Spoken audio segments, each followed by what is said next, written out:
ഇനി എനിക്കൊരു സിനിമയെക്കുറിച്ച് പരാമർശിക്കണം. ലഹരിക്കെതിരായ പോരാട്ടത്തിൽ നമ്മുടെ പ്രിയപ്പെട്ട നടൻ മമ്മൂട്ടി അദ്ദേഹം കൈകോർക്കുന്നു. കെയർ ആൻഡ് ഷെയർ ഫൗണ്ടേഷൻ സർക്കാരുമായി സഹകരിച്ച് ടോക്ക് ടു മമ്മൂക്ക എന്ന പേരിൽ ഒരു ലഹരി വിരുദ്ധ പോരാട്ടത്തിന് തുടക്കമായി.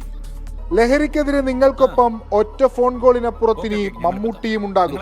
ലഹരി മരുന്ന് ഉപയോഗത്തെയും കച്ചവടത്തെയും കുറിച്ചുള്ള വിവരങ്ങൾ ഫോണിലൂടെ കൈമാറാനുള്ള സംവിധാനമാണ് ടോക്ക് ടു മമ്മൂക്ക പദ്ധതി. ടോൾ ഫ്രീ നമ്പറിലേക്ക് വിളിക്കുമ്പോൾ നിങ്ങളെ സ്വാഗതം ചെയ്യുക സാക്ഷാൽ മമ്മൂട്ടിയുടെ ശബ്ദമാകും. ഹലോ, മമ്മൂട്ടിയാണ്.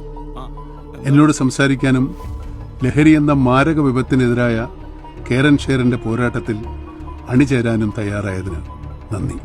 സംസ്ഥാന കുടുംബശ്രീ മിഷന്റെ കൂടി സഹകരണത്തിലാണ് പദ്ധതി നടപ്പിലാക്കുന്നത്.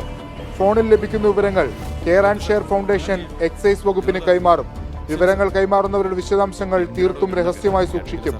ലഹരിയുടെ പിടിയിലായവർക്ക് കൗൺസിലിംഗ് ആവശ്യമെങ്കിൽ ആലുവ രാജഗിരി ആശുപത്രിയുടെ ക്ലിനിക്കൽ സൈക്കോളജി വിഭാഗത്തിന്റെ മുഴുവൻ സമയ സേവനവും സൗജന്യമായി പദ്ധതിയിൽ ലഭ്യമാണ്.